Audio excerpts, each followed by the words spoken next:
Hello, welcome to chemistry concept. બાળકો, આપણે આના પહેલાંના લેક્ચરમાં આલ્ડીહાઇડ અને કીટોનનું રિડક્શન ટોપિક ભણ્યા. હવે નવો ટોપિક શીખવા જઈ રહ્યા છીએ આજે. કયો ટોપિક? આલ્ડીહાઇડ અને કીટોન એનું ઓક્સિડેશન. આલ્ડીહાઇડ અને કીટોનનું શું? Oxidation. Again very very very nice topic. Aldehyde અને કીટોનનું ઓક્સિડેશન થાય તો શું મળે? તો કે ફરી પેલી સિરીઝ યાદ કરાવું કે તમે શું લઈ લો? આલ્કેન. આલ્કેનનું શું કરશો? ઓક્સિડેશન. શું મળશે તમને? આલ્કોહોલ. 1 degree, 2 degree, 3 degree. હવે 1 ડિગ્રી આલ્કોહોલનું ઓક્સિડેશન થાય તો શું મળે? આલ્ડીહાઇડ. 2 ડિગ્રીનું થાય તો કીટોન. અને 3 ડિગ્રીનું આપણે ભણ્યા હતા કે ના થાય. અને આ બંનેનું ઓક્સિડેશન થાય તો કાર્બોક્સિલિક એસિડ. બસ આટલી થીમ પર આખું ઓર્ગેનિક કેમિસ્ટ્રી છે. જો આટલું તમારા બ્રેનમાં સેટ થઈ ગયું તો બધું ડન. ઊંધા જાવ તો શું? આખી સિરીઝ ઊંધી કરી નાખો તો શું આવે? રિડક્શન. તમે એસિડનો રિડક્શન કરશો તો તમને આલ્કોહોલ મળશે. અને વધારે પ્રબળ કરી નાખો તો પાછા સીધા ક્યાં જતા રહેશો? આલ્કેન. તમે હમણાં કોનું રિડક્શન કર્યું? આલ્ડીહાઇડનું. તો શું મળેલું તમને? આલ્કોહોલ પણ, આલ્કેન પણ અને પિનાકોલ. દ્વિઆણ્વીય રિડક્શન, પિનાકોલ એટલે. હવે આપણે કોના તરફ આગળ વધીએ? ઓક્સિડેશન તરફ. ને આલ્ડીહાઇડ અને કીટોનનું ઓક્સિડેશન એનો સીધો સાદો મતલબ છે કે આલ્ડીહાઇડ અને કીટોન ની પરખ કસોટી છે. કઈ કસોટી? પરખ કસોટી. કેમ એ સમજીએ. કેમ કે જેવું લખીએ એવું તમને મનમાં ઇમોશન જાગી જ જાય છે. કેમ થાય છે ને? તો એટલા માટે કે આલ્ડીહાઇડ જે છે એનું ઓક્સિડેશન ખૂબ જ સરળતાથી થાય. બહુ જ આસાનીથી એનું ઓક્સિડેશન થઈ જાય. જ્યારે કીટોન જે છે એનું ઓક્સિડેશન સરળતાથી ના થાય. કીટોનનું ઓક્સિડેશન સરળતાથી ના થાય. સમજી ગયા? આલ્ડીહાઇડનું ખૂબ જ સરળતાથી થાય, કીટોનનું સરળતાથી ના થાય. એટલે તમે સામાન્ય ઓક્સિડેશન કરતા વાપરો તો આલ્ડીહાઇડનું થઈ જાય ને કીટોન હોય તો ના થાય. એટલે છૂટા પડી જાય. હવે તમે લેબમાં ઊભા છો અને એક બીકરમાં તમને અજ્ઞાત પદાર્થ આપ્યો છે. ઇમેજિન કરો બધા કે લેબમાં છો. કર્યું ઇમેજિન? હાથમાં બીકર લઈ લો. લીધું? એમાં એક પદાર્થ છે, બરાબર? એ આલ્ડીહાઇડ છે કે કીટોન છે એ ખબર નથી. હવે આપણે જુદી જુદી કસોટીઓ શીખી રહ્યા છીએ. એ કસોટીઓ એના પર એપ્લાય કરવાની. જો ઓક્સિડેશન થાય તો આલ્ડીહાઇડ ને ના થાય તો કીટોન. અને આ આખી ઓર્ગેનિક કેમિસ્ટ્રીનું हार्ट કહેવાય. ये केमिस्ट्री का दिल है और इसे साचव के रखना पड़ेगा. बराबर છે? કોઈનું દિલ તોડાય? ના તોડાય. તો કેમિસ્ટ્રીનું દિલ તોડાય? બિલકુલ બી નહીં. કેમિસ્ટ્રી તમને લાઈફ ટાઈમ માફ નહીં કરે. અનિરુદ્ધ બકા બહુ શરમાવાનું નહીં ભણવાનું. ચલો આગળ વધીએ. પ્રબળ અને નિર્બળ ઓક્સિડેશન કરતા બંને વડે આલ્ડીહાઇડનું ઓક્સિડેશન થાય, સરળતાથી થાય. પણ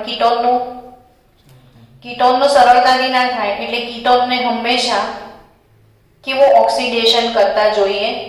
પ્રબળ જ જોઈએ. કીટોનને નિર્બળ ઓક્સિડેશન કરતા વડે ઓક્સિડેશન થતું નથી.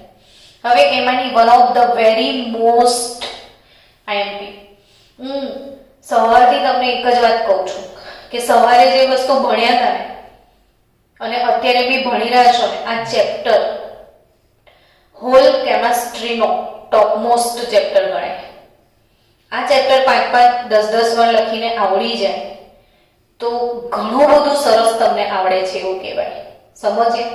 અને તમે બહુ ટાઈમે મારી પાસે આવી ગયા છો બિફોર ધીસ ચેપ્ટર, તો ઓબ્વિયસલી તમે ધ્યાન આપી રહ્યા છો તો લખીને શું કરશો? મોડે કરી નાખજો. ચલો આપણે એલ્ડિહાઇડનું ઓક્સિડેશન, પહેલા કોનું ઓક્સિડેશન ભણીશું? એલ્ડિહાઇડનું ઓક્સિડેશન. અને આ ટોપિક એવો છે કે જેમાંથી પ્રશ્ન નહીં પૂછાય એવું કદાપી નહીં બને. ને જો આમાંથી પ્રશ્ન ના પૂછાય તો પેપર ફાડીને બહાર આવતા રહેજો બોર્ડની પરીક્ષામાંથી. એટલી ગેરંટી વોરંટી આપું છું. એટલે તમારે પાસ થવા માટેના 5 માર્ક તો આવી ગયા બધાના, 2 કે 3 માર્ક્સમાં પૂછાશે. ને આ કસોટીનું નામ છે, ધોરણ 10 માં તમે ભણીને આવ્યા હતા, ટોલેન્સ કસોટી. સાંભળ્યો છે શબ્દ ધોરણ 10 માં? કઈ કસોટી? ટોલેન્સ કસોટી. કઈ કસોટી? ટોલેન્સ કસોટીનું બીજું નામ છે રજત દર્પણ કસોટી. હું તો એરપોર્ટ પર બેઠી હોય એવું લાગ્યું. ટોલેન્સ કસોટીનું બીજું નામ શું છે? રજત દર્પણ કસોટી. રજત એટલે ખબર છે? સિલ્વર, ચાંદી. ને દર્પણ એટલે જેમાં મોઢું જોઈએ છે, ચાંદીનું દર્પણ આવશે આમાં. હવે ચાંદીનું દર્પણ કેવી રીતે આવશે? આપણે ગુજરાત ઇંગ્લિશ તમને બંને લોકોને આકાશ સરે કસોટી લેબમાં કરાઈ હતી, યાદ હોય તો, નાલંદા સ્કૂલ પર 11મા ધોરણમાં. તો આ રજત દર્પણ કસોટી એટલે કેવી રીતે આ કસોટી થાય સમજાવો. ધારો કે તમે બધા લેબમાં છો એવી ઇમેજિન જ કરવા માંડો. ટેસ્ટ ટ્યુબ જોઈ છે ને બધાએ? તો આ ટેસ્ટ ટ્યુબ. બીજું હું તમને નેટ પરથી આનો લાઈવ વિડીયો પણ મોકલી આપીશ, લાઈવ પ્રેક્ટિકલનો. આ ટેસ્ટ ટ્યુબ છે, બરાબર? ટેસ્ટ ટ્યુબમાં શું લેવાનું છે તો કે આપણે પહેલા ટોલેન્સ કસોટી માટે ટોલેન્સ પ્રક્રિયક બનાવવો પડશે. ટોલેન્સ કસોટી માટે શું બનાવવું પડશે? ટોલેન્સ પ્રક્રિયક. ને ટોલેન્સ પ્રક્રિયક કેવી રીતે બનાવવાનો છે એ શીખવાડું છું. તો એ ટેસ્ટ ટ્યુબમાં તમારે શું લેવાનું છે? એમોનિયા યુક્ત સિલ્વર નાઇટ્રેટનું દ્રાવણ. એટલે આમાં તમારે સિલ્વર નાઇટ્રેટ એટલે AgNO3 નું દ્રાવણ લેવાનું અને લેબમાંથી એમાં થોડો એમોનિયમ હાઇડ્રોક્સાઇડ નાખી દેવાનો. શું નાખી દેવાનું? એટલે આ બંને વસ્તુ મિક્સ થાય તો તમારી ચોપડીમાં જે લખેલું છે એ પ્રમાણે એ શું કહેવાય? એમોનિયા યુક્ત સિલ્વર નાઇટ્રેટ. શું કહેવાય? એમોનિયા યુક્ત સિલ્વર નાઇટ્રેટ. હવે આ જે એમોનિયામાં સિલ્વર નાઇટ્રેટ સિમ્પલ ફંડા છે. સિલ્વર નાઇટ્રેટના દ્રાવણમાં શું નાખવાનું છે તમારે? Ammonium hydroxide. થોડુંક NaOH નાખશો તો બેઝિક મીડિયમ કરવા માટે ચાલે, વાંધો નહીં, બટ MbNH ક્લોરીન નાખો છો એટલે માધ્યમ બેઝિક થઈ જ કરો. હવે આ બંને વચ્ચે પ્રક્રિયા થશે પહેલા ને એમાંથી આ બનશે શું? ટોલેન્સ પ્રક્રિયક. તો એક ટોલેન્સ પ્રક્રિયક એટલે મોસ્ટ ટાઈમ પે MCQ થઈ ગયો, આવડવો જ જોઈએ, ઊંઘમાં બી આવડવો જોઈએ. 25-30 વાર ઘસી નાખવાનો. સારી પ્રિપેરેશન કરવાનો આઈડિયા આપું છું કે મારે આ પ્રક્રિયા IMP છે તો કેટલી વાર લખી નાખું? સમીકરણ ઇક્વેશન જે યાદ ના રહે ને એ કેટલી વાર લખી નાખવાનું? કેમિકલ ઇક્વેશન 50 વાર ઘસી જ નાખવાનું. બેઠા લખ ટીવી જોવો છો, પિક્ચર જોવો છો તો આવું એક પેડ અને કાગળ રાખવાને તૈયાર. તો સોફા પર બેઠા પિક્ચર જોતા બી શું કરે? સમીકરણ 50 વાર લખાય કે નહીં? ને આવું તમે કેમિસ્ટ્રીની બધી બનાવટો માટે કરશો તો દુનિયાની કોઈ તાકાત તમને રોકી શકે માટે આવતા ના. તમારે એવું વિચારો, મારા બી 100 માંથી 100 આવી શકે છે. ફક્ત તમારે શું કરવાની જરૂર છે? મહેનત. સેવા કરોગે તો મેવા મિલેગા, હા કે ના? ચલો, તો ટોલેન્સ પ્રક્રિયક એટલે એજી ચાલુ કરી દે. AgNH3 ટ્વાઇસ ચાલુ કરી દે મીટિંગ થવાની છે. ઓકે, તો ડાયરેક્ટ ચાલુ કરી દેજે. AgNH3 ટ્વાઇસ પ્લસ એટલે ટોલેન્સ પ્રક્રિયક. યાદ થઈ ગયું? આને 50 વાર લખી જ નાખજો. નીંદ में चलते भी એમોનિયા યુક્ત સિલ્વર નાઇટ્રેટ એટલે ટોલેન્સ પ્રક્રિયક. અને આ ટોલેન્સ પ્રક્રિયક એટલે શું? AgNH3 ટ્વાઇસ પ્લસ શું? AgNH3 ટ્વાઇસ પ્લસ શું? AgNH3 twice plus. શું સમજાયું નહીં? AgNH3 twice plus. Okay, done. ચલો, ટોલેન્સ પ્રક્રિયક બનાવતા આવડી ગયો.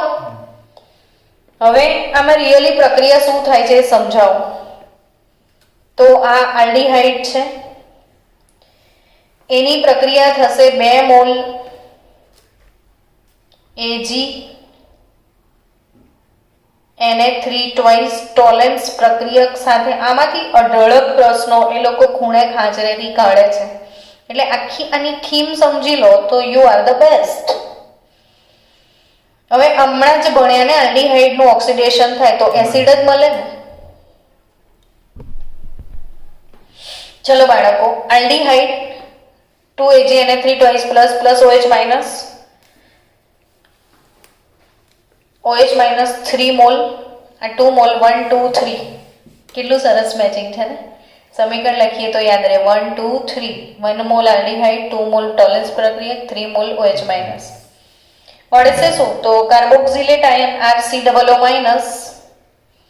આલ્ડીહાઇડ નું ઓક્સિડેશન થાય તો કાર્બોક્સિલિક એસિડ આવે, પ્લસ આ જે Ag પ્લસ છે ને એનું ખરેખર આ Ag પ્લસ ઇલેક્ટ્રોન મેળવશે અને સિલ્વરમાં રૂપાંતરિત થશે. એટલે આ પ્રક્રિયા Ag પ્લસ નું શું બતાવે છે? રિડક્શન બતાવે છે. શું બતાવે છે? Ag પ્લસ નું રિડક્શન. એટલે આ જે ટેસ્ટ ટ્યુબ છે એમાં તમે આલ્ડીહાઇડ નું કઈ દ્રાવણ લીધું, એમાં તમે ટોલેન્સ પ્રક્રિયક નાખ્યો, બંને વચ્ચે પ્રક્રિયા થઈને સિલ્વર મુક્ત થશે. સિલ્વર ને આ રીતે જે ટેસ્ટ ટ્યુબની બોર્ડર છે ને અંદર, ત્યાં આ સિલ્વર જમા થઈ જશે. હવે કોઈ કાચ હોય ને એની એક સપાટી પર રંગ કરી દો તો બીજી બાજુ દર્પણ બને, તો તમને અહીંથી આમાં મોડું દેખાવાનું ચાલુ થશે. એટલે અહીં આગળ રજત જે છે, સિલ્વર જમા થાય છે, એટલે આ કસોટીને શું કહેવામાં આવે છે? રજત દર્પણ કસોટી. અને આ લાઈવ લેબમાં દર વર્ષે અમે બતાવીએ છીએ બાળકોને. બહુ મસ્ત રજત દર્પણ આવે છે. તો આ આલ્ડીહાઇડનું કાર્બોક્સિલિક એસિડમાં રૂપાંતર થાય છે. Ag પ્લસ નું રૂપાંતર Ag માં થાય, જે ટેસ્ટ ટ્યુબની બોટમ પર જમા થાય. કયો ગેસ પેદા થાય? તો કે એમોનિયા ગેસ. અને છેલ્લે કશું નહીં તો પાણીના બાટલા વગર તો પ્રક્રિયા પૂરી જ ના થાય. તો આ ઇક્વેશન 10 25 50 વાર લખી દેવાનું. એટલે રજત દર્પણ કસોટી પાક્કી આવડી જાય. બરાબર? તો નોંધ, આમાં અગત્યના જે પ્રશ્નો પૂછાય છે, આ રેડોક્સ છે, એમાં આલ્ડીહાઇડ જે છે RCHO એનું ઓક્સિડેશન શેમાં થઈ જાય છે? કાર્બોક્સિલિક એસિડમાં. એટલે આલ્ડીહાઇડનું જેનું પોતાનું ઓક્સિડેશન થાય એ કયો કરતા કહેવાય? રિડક્શન કરતા. આવા બધા પ્રશ્નો પૂછે છે આમાંથી. અને ટોલેન્સ પ્રક્રિયક છે એમાં Ag પ્લસ જે છે ટોલેન્સ પ્રક્રિયકનું રિડક્શન થાય છે ને, તો આ કયો કરતા છે? ઓક્સિડેશન કરતા. જેનું પોતાનું રિડક્શન થાય ઓક્સિડેશન કરતા. ટૂંકમાં આલ્ડીહાઇડનું ઓક્સિડેશન ભણી રહ્યા છે, તો આલ્ડીહાઇડનું ઓક્સિડેશન કરતા કોણ? તો ટોલેન્સ પ્રક્રિયક. કોનું ઓક્સિડેશન થાય, કોનું રિડક્શન થાય, આ અમે યાદ રાખવાનું. અને છેલ્લે યાદ રાખજો કે આ જે પ્રક્રિયા છે એની મોસ્ટ આઈએમપી નોંધ એ છે કે એરોમેટિક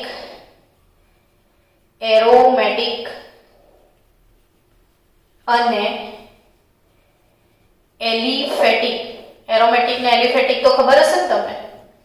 એરોમેટિક આલ્ડીહાઇડ એટલે શું? તો બેન્ઝીનની રિંગ વાળા આલ્ડીહાઇડ એટલે એરોમેટિક આલ્ડીહાઇડ, ને એલિફેટિક એટલે મિથેનોલ, ઇથેનોલ, પ્રોપેનોલ સાદી રિંગ વાળા. આ બંને પ્રકારના આલ્ડીહાઇડ આ કસોટી આપે છે. એટલે આ કસોટી કેવી છે કે આલ્ડીહાઇડ ને કીટોનની પરખ કસોટી તો છે જ, સાથે સાથે આલ્ડીહાઇડની પણ પરખ કસોટી છે. આલ્ડીહાઇડમાં બી એરોમેટિક આલ્ડીહાઇડ છે કે એલિફેટિક એ ખબર પડશે. કઈ રીતે? તો પહેલી જે ટોલેન્સ છે એ બંને આપે છે, પણ એના પછીની ફક્ત એલિફેટિક આપશે, એરોમેટિક આપશે નહીં. તો આ એક ઇમ્પોર્ટન્ટ વાત થઈ. આલ્ડીહાઇડ ને કીટોનનું ઓક્સિડેશન, અને એમાં આપણે શું ભણ્યા? ટોલેન્સ કસોટી. હવે એના પછી કઈ કસોટી છે? ફેહલિંગ અને બેનેડિક્ટ, અને પછી એમાં આવશે કીટોનનું ઓક્સિડેશન. તો બાળકો આ ટોપિક આપણે કાલે કવર કરીશું. બરાબર? ચલો મળીએ આપણે આવતીકાલે. હેલો સ્ટુડન્ટ્સ, આપણે ગઈકાલે સાંજે એક ટોપિક ભણ્યા હતા, આલ્ડીહાઇડ અને કીટોન નું ઓક્સિડેશન. કયો ટોપિક ભણ્યા હતા? સાંભળીને બોલજો. આલ્ડીહાઇડ અને કીટોનનું ઓક્સિડેશન. એકચ્યુઅલી મેં તમને સમજાવ્યું હતું કે આલ્ડીહાઇડ જે છે એનું ઓક્સિડેશન બહુ જ સરળતાથી થાય. શું સમજાવ્યું હતું? બોલો બોલો બોલો. આલ્ડીહાઇડનું ઓક્સિડેશન બહુ જ સરળતાથી થાય.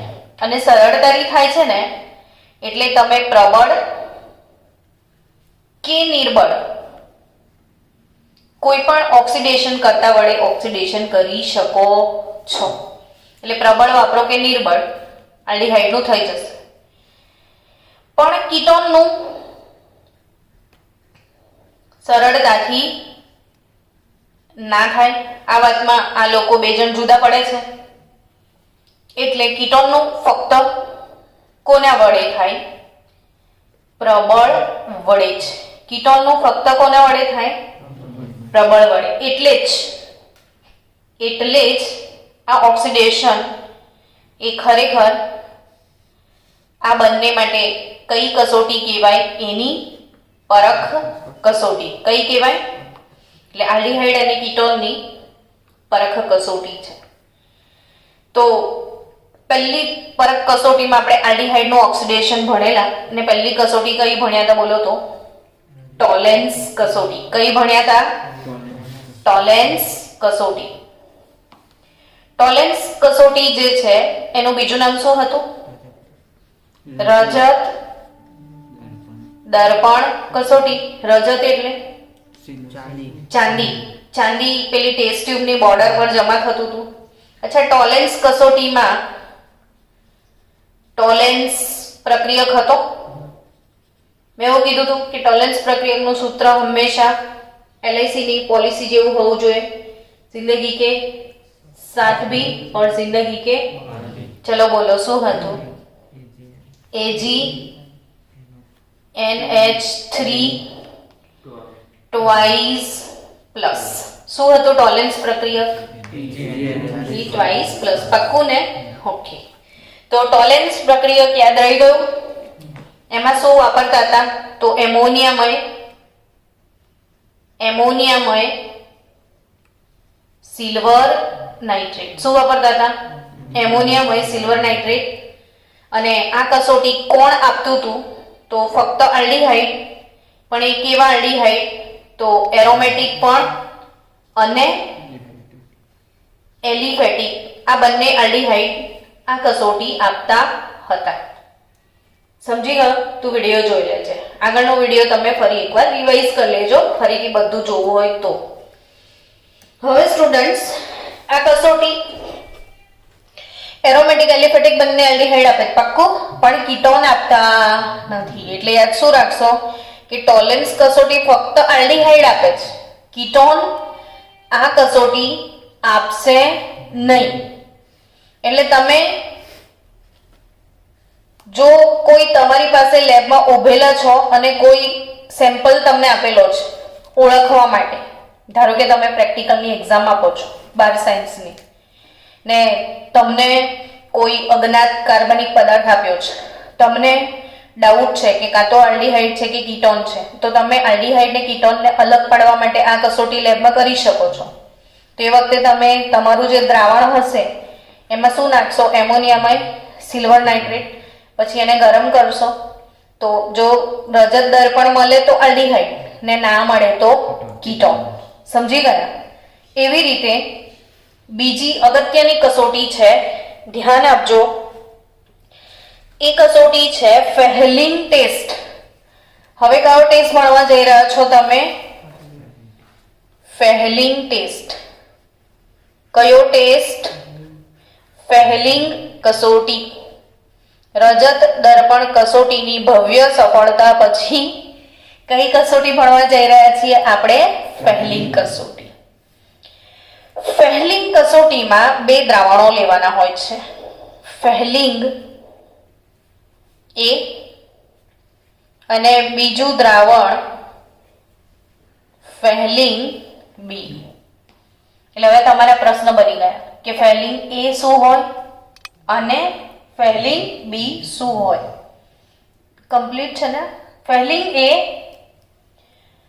કોપર સલ્ફેટનું દ્રાવણ, જે પેનનો કલર છે ને આ સેમ આવું જ હોય, આવો બ્લુ કલર, આને બ્લુ વિટ્રિયોલ પણ કહેવાય. કોપર સલ્ફેટને શું કહેવાય? બ્લુ વિટ્રિયોલ. તો ફેહલિંગ એ એટલે શાનું દ્રાવણ? Copper sulphate. પછી છે ને તમારે બેસે મનમાં આમ યાદ કરી લેવાનું કે ફેહલિંગ એ કોપર સલ્ફેટનું દ્રાવણ. મેમોરાઇઝ કરતા જવાનું એટલે ઓછું રહે પછી ગોખવાનું કામ તમારું. ગોખવાનું કે સમજવાનું? પણ આ તો ગોખવું જ પડે ને. ફેહલિંગ એ એટલે કોપર સલ્ફેટ, આમાં શું સમજશો? એટલે એ બાયહાર્ટની પ્રોસેસ છે. ફેહલિંગ બી શું છે? તો કે સોડિયમ, પોટેશિયમ ટાર્ટરેટ. શું? Sodium potassium tartrate. મારી કેવી આદત હતી 12th માં કે હું કોઈ એક ક્વેશ્ચનને લર્ન કરું ને તો મને 10 મિનિટમાં ક્વેશ્ચન મોડે ના થાય, મને 20, 25, 30 મિનિટ, અડધો કલાક લાગે. પણ હું એને કઈ રીતે લર્ન કરું કે હવે વાંચવા બેસી છું તો મારો મેઇન ફોકસિંગ પોઈન્ટ શું છે? એ અને બી હોય. મતલબ આ મને યાદ રાખવા પડશે તો હું આને શું કરું? 10 વાર લખી દઉં. આખો ક્વેશ્ચન 10 વાર કે 5 વાર લખવાની જરૂર નથી. સેને 10 ટાઈમ લખો જે મેજર પોર્શન છે. જેમ કે ટોલેન્સ ટેસ્ટ છે તો તમારા માટે અગત્યની વસ્તુ શું છે? ટોલેન્સ પ્રક્રિયા. તો એને 25 વાર ઘસી કાઢો અને એનું સમીકરણ.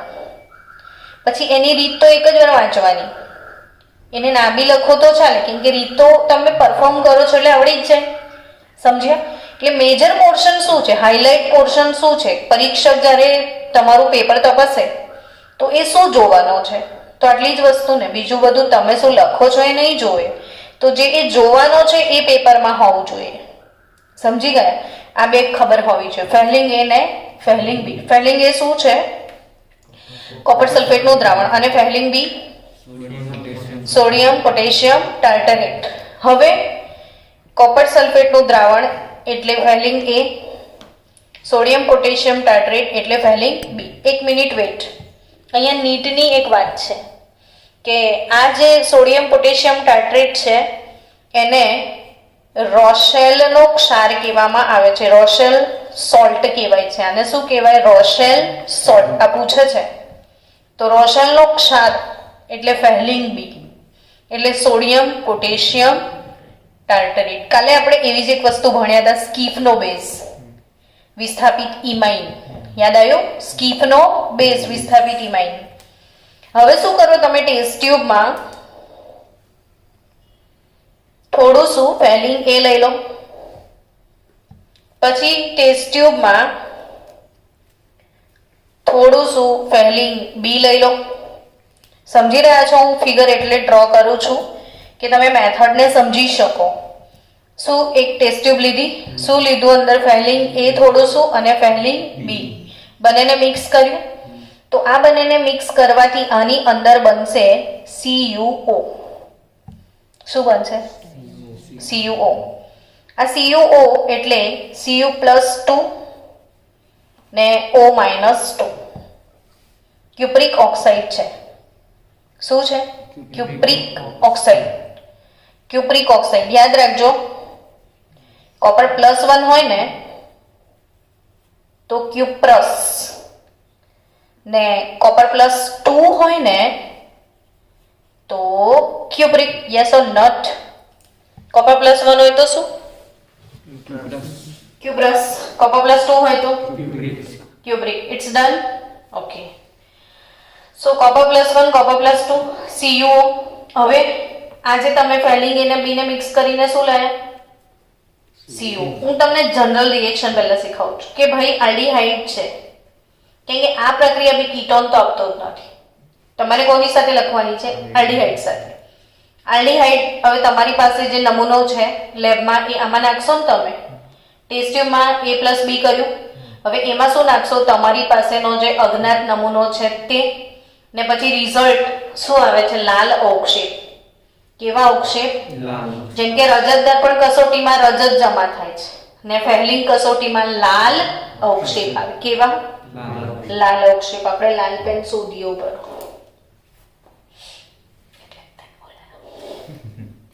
કેવા અવક્ષેપ આવશે બાળકો? છેલ્લે આમાં સેમ્પલ નાખીશું તો લાલ અવક્ષેપ હમણાં આવે એટલે લખીએ લાલ અવક્ષેપ.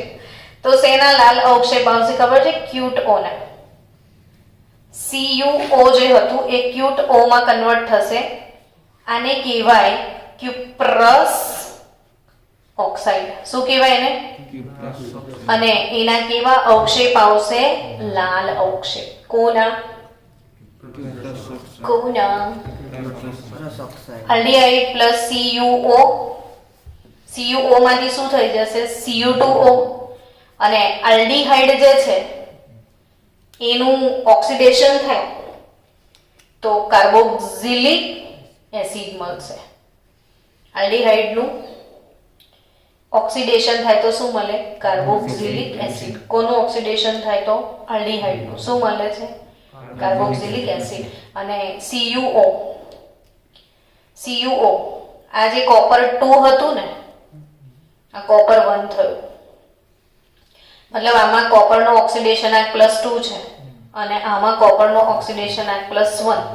ક્યુપ્રિક હતું એમાંથી શું થઈ ગયું? ક્યુપ્રસ. બે માંથી એક થયો. આ બધા જે હું બોલું છું ને એ પ્રશ્નો તરીકે પૂછે છે એટલે હું બોલી રહી છું કે આમાં રેડોક્સની શું જરૂરત, પણ આ બે રેડોક્સ છે એટલે રેડોક્સના લાયક જ પ્રશ્નો આમાંથી વધારે પૂછે છે. તો આલ્ડીહાઇડનું ઓક્સિડેશન થયું ને CuO નું રિડક્શન થયું. પણ કઈ રીતે થયું? તો Cu+2 માંથી શેમાં આવ્યો? Cu+1. તમને ખ્યાલ હશે જ કે ઓક્સિડેશન આંકમાં ઘટાડો થાય એ પ્રક્રિયાને આપણે શું કહીએ છીએ? રિડક્શન. ઓક્સિડેશન આંકમાં ઘટાડાની પ્રક્રિયાને શું કહીએ? તો કોપર O એનું રિડક્શન ક્યુપ્રસ ઓક્સાઇડમાં થઈને કેવા રંગના અવક્ષેપ મળે? લાલ રંગના. તો આ કસોટી કઈ કસોટી છે? તમારી ફેલિંગ કસોટી. Aromatic aldehyde. અગત્યની વાત, અહીંયા એલિફેટિક અને એરોમેટિક જુદા પડી જશે. પહેલી કસોટી એરોમેટિક પણ આપતું હતું, એલિફેટિક પણ આપતું. બીજી કસોટી ફક્ત કોણ આપે છે? એલિફેટિક. એલિફેટિક આલ્ડીહાઇડ બીજી કસોટી આપશે. એલિફેટિક આલ્ડીહાઇડ બીજી કસોટી આપશે. કઈ નહીં આપે? એરોમેટિક. તો એરોમેટિક આલ્ડીહાઇડ આ કસોટી આપતા નથી. અને બીજું કોણ નથી આપતું? તો કે કીટોન પણ. તો એરોમેટિક આલ્ડીહાઇડ અને કીટોન એ આ કસોટી આપતા નથી.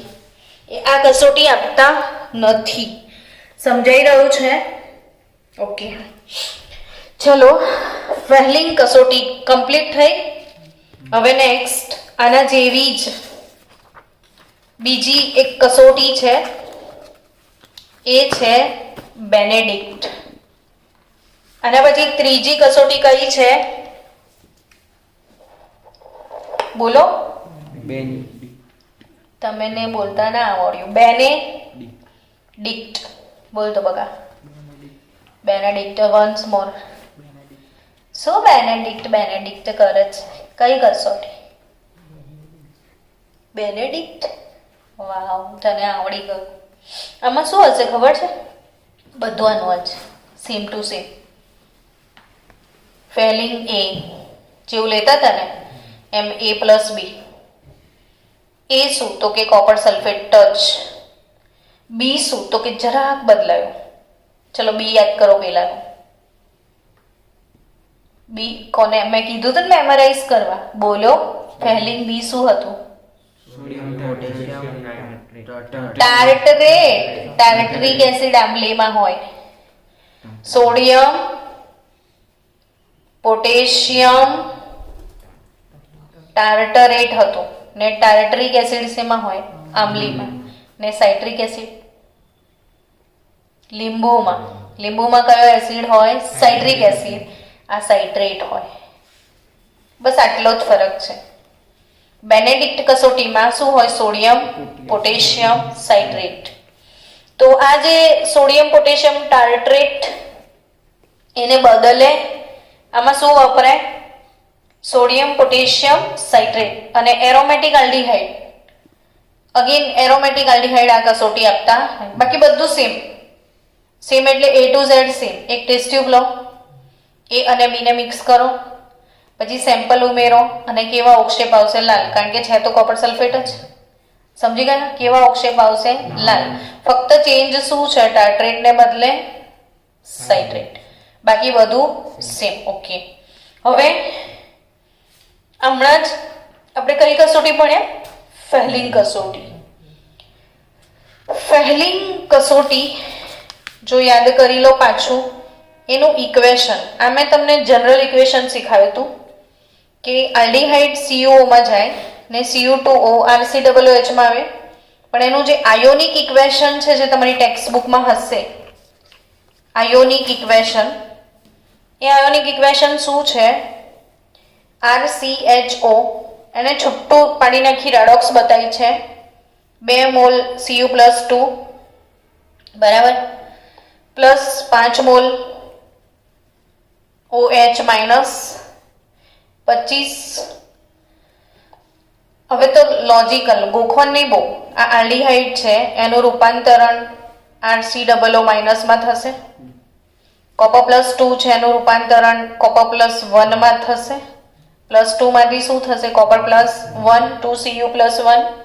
અને એ ઓક્સિજન જોડે જોડાઈ જશે એટલે એને એ લોકોએ આ બાજુ આખું ક્યુટ O બતાવ્યું છે, ક્યુપ્રસ ઓક્સાઇડ. 2 મોલ Cu હતું ને, તો Cu2 આવી ગયું 2 મોલ. અને બચ્યું શું? તો પાણીના બાટલા. કેટલા બાટલા? 3 બાટલા. આમાંથી જોઈએ છે તને એક બાટલો? નહીં. પાણીનો બાટલો નહીં જોઈતો? નહીં, સારો છોકરો તો. બાકી બીજા કોઈ છોકરા હોય ને ગામમાં તો પાણીનો બાટલો તો લઈ જાય. શું કેવું તમારે લોકો? શેનો જોઈએ બોલ તને?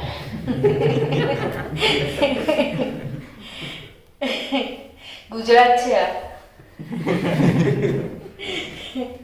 ચલો, બેનેડિક્ટ કસોટી કમ્પ્લીટ ક્લિયર. તો 3 કસોટી તમે ઓવરઓલ ભણ્યા. રિવિઝન કરો. પહેલી કઈ? રજત દર્પણ એટલે ટોલેન્સ કસોટી. બીજી કઈ? ફેલિંગ. ને ત્રીજી કઈ? બેનેડિક્ટ. That's good. હવે કોનું ઓક્સિડેશન આપણે સ્ટાર્ટ કરીએ? કીટોનનું. કોનું? કીટોનનું. અત્યાર સુધી કોનું હતું? આલ્ડીહાઇડનું. સરસ ચેપ્ટર ના લાગ્યું તમને? એટલે કે તમે અહીંયા બાજુમાં બેસીને ભણો છો. તને ક્યાંથી સરસ લાગે? તું તો હમણાં જ આવ્યો. આજે જ આવ્યો ને કેટલો બધો ઇમ્પ્રેસ થઈ ગયો છે ને છોકરો. કીટોનનું શું? ઓક્સિડેશન. આપણે મિહિરને બોલાવવાનો છે ને કાલે. મિહિર આવજે. ચકલી તાર દુશ્મન છે? ભાઈબંધ છે? ઓકે. મિહિર અને વત્સ.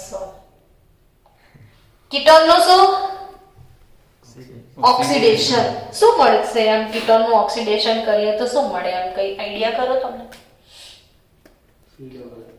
Anyone have any idea COOH કોઈનો બી ઓક્સિડેશન કરી નાખો ને પ્રબળ એટલે છેલ્લો રસ્તો આપણી જોડે કોણ COOH છેલ્લું સ્ટેન્ડ જો છેલ્લું ચેપ્ટર બી કાર્બોક્સિલિક એસિડ છેલ્લું સ્ટેન્ડ શું COOH હવે કીટોનનું ઓક્સિડેશન આપણે કરીએ તો શું નિપજ મળે એ સમજીએ તો એના માટેની એક થીમ છે જે તમારી ચોપડીમાં પ્રોપર નહીં આપી હોય કદાચ તમારી ટેક્સ્ટબુક પ્રમાણે તો ટેક્સ્ટબુક પ્રમાણે કીટોન નું ઓક્સિડેશન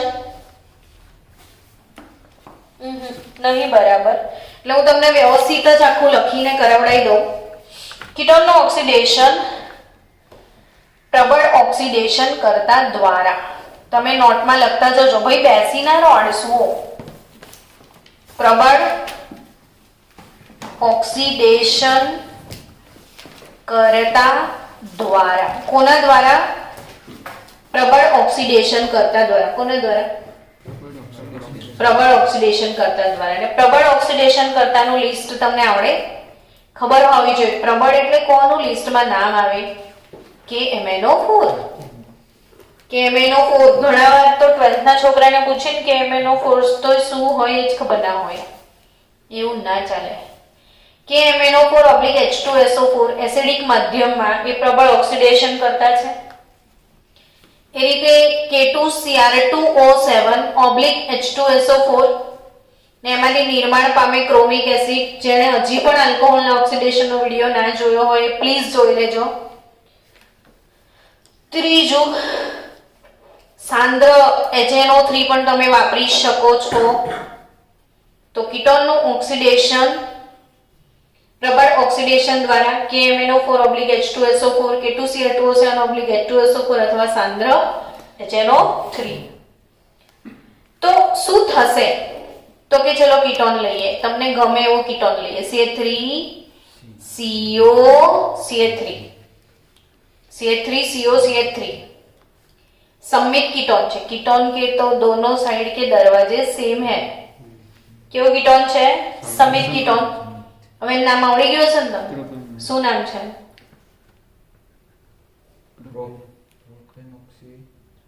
ઓ બાપા પ્રોપેનોક્સી ક્યાંથી આવે આ 1 2 ને 3 કાર્બન છે હા કે ના હા कीटोन क्रियाशील समूह છે તો कीटोन માં પ્રત્યય લાગે ઓન તો પ્રોપેન પ્લસ ઓન શું થાય પ્રોપેનોન એટલે આ છે પ્રોપેન 2 નંબર પર ઓન છે ને પ્રોપેન 2 એટલે એસીટોન નો મેં શું કરું ऑक्सीडेशन 3 मोल नवजात ऑक्सीजन છે આમાં ઉમેરાશે K2Cr2O7 हम यूज कर सकते हैं with combination of sulphuric acid yes और नॉट तो आपको क्या मिलेगा समझवा જેવું છે કીટોન નું ઓક્સિડેશન હા બાળકો કીટોન ક્યાંથી તૂટે તો કે હવે આ ક્રિયાશીલ સમૂહ જે છે એની આજુબાજુ બે સમૂહ છે પણ બંને સેમ જ છે એટલે હવે તમે કીટોનને કોઈ પણ સાઈડ રાખી શકો બંને સેમ જ છે એટલે કોઈ બી સાઈડ રાખશો હવે અહીંથી મેં તોડ નાખ્યું તો CO આની જોડે ગયો કેટલા કાર્બન છે બે કાર્બન વાળો એસિડ CH3COOH ઇથેનોઇક એસિડ બે કાર્બન વાળો એસિડ કોણ અને આ બાજુ કેટલા વધે એક કાર્બન વાળો એસિડ કોણ મિથેનોઇક એસિડ કેવી રીતે ઓક્સિડેશન કરવાનું ખબર પડી કીટોનને તોડી નાખવાનું ચલો આ તમે લખી લો એસિટિક એસિડ અથવા મિથેનોઇક એસિડ ને હવે આપણે એક અગત્યનો નિયમ શીખવા જઈ રહ્યા છે આ ઓક્સિડેશનમાં ઇથેનોઇક એસિડ અને મિથેનોઇક એસિડ એમાં જ હું તમને એક નિયમ શીખવાડવા જઈ રહી છું ધ્યાન આપજો અને શીખજો એ છે પોપોફનો નિયમ કોનો નિયમ પોપોફનો નિયમ પપ્પુ છે એનો નિયમ પપ્પુ પોપોફ અને પહેલા બાળકો મેં તમને છે ને ઝેટસેવ નો નિયમ શીખાયેલો ઝેટસેવ કયા ચેપ્ટરમાં ઝેડસેવ શીખાડેલું? તો હેલો અલ્કેન હેલો એરિનમાં. તમારો એનો બી ટેસ્ટ લેવો પડશે લાગે. હા, પહેલી વાર સાંભળતા હોય એવું બિહેવિયર છે ને અનિરુદ્ધ? ઝેડસેવના નિયમમાં એવું શીખાયેલું કે સેવ લાંબી ખાવાની, એવો એક નિયમ શીખાયેલો. જેમ કે મેં તમને આવું શીખાયેલું CH3 CH2 CH2 CH CH3 ને અહીં હોય Cl હેલો અલ્કેનમાં.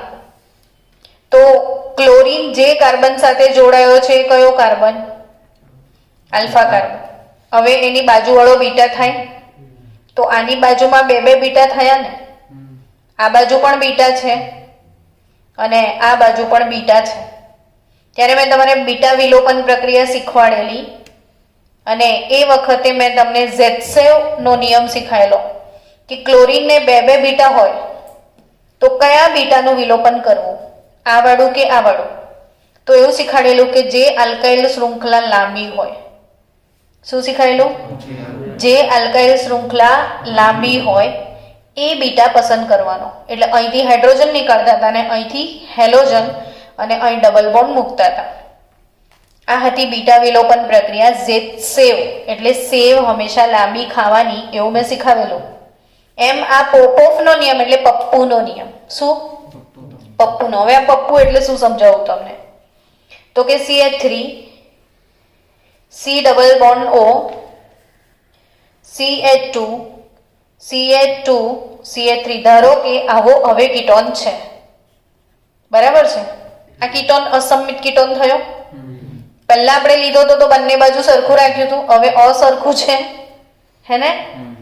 હવે કીટોનને ક્યાંથી તોડવાનો? જો આનું તમે ઓક્સિડેશન કરો ને તો તમને કુલ કેટલી નિપજ મળે ખબર છે? 4 એસિડ મળે. હવે ધારો કે તમે એને અહીંથી તોડો છો અને CO ને આ લાંબી બ્રાન્ચ બાજુ લો છો. CO ને કઈ બ્રાન્ચ બાજુ લો છો? લાંબી. તો કઈ નિપજ મળશે? હવે તમે અહીંથી તોડ્યો, તમને સમજાઈ રહ્યો છે ને? CO કે તો ઇથે तितर CO के तो इथे भी तितर वो वाला. तितर के तो आगे तितर, तितर के तो पीछे तितर. बोलो कितने तितर? એવું સાંભળ્યું છે ને કદી? हाँ, એવું છે કે इसके तो इस साइड भी है, इसके तो इस साइड भी है, बट इस साइड बड़ा वाला है, इधर छोटू वाला है. तो इसको किसके साथ लेके जाए? छोटू भाई के कि मोटू भाई के साथ, है ना? तो मैंने अभी इधर से कट किया. चलो इसको एक क्लीवेज बोल दिया जाए. अगर एक क्लीवेज है तो कौन सा निपद मिलेगा? तो इस साइड कितने कार्बन है? एक कार्बन वाला एसिड कौन? HCOOH, methanoic acid. હવે 1 2 3 ને 4 તો CH3 CH2 CH2 COOH બ્યુટેનોઇક acid મળશે.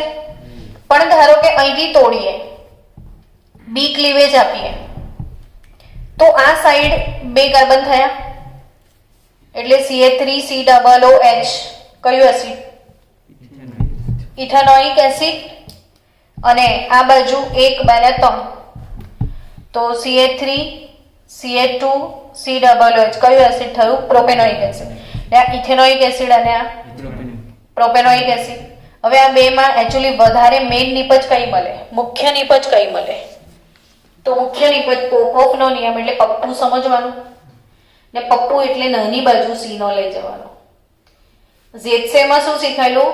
સેવ લાંબી ખાવાની. ઝેડસેવ એનું નામ જ હતું ઝેડસેવ, તો સેવ લાંબી ખાઓ.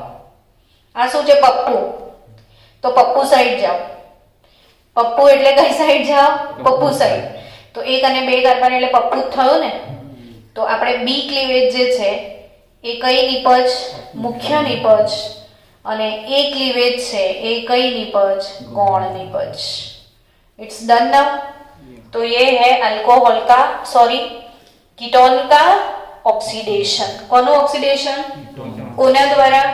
પ્રબળ ઓક્સિડેશન કરતા દ્વારા.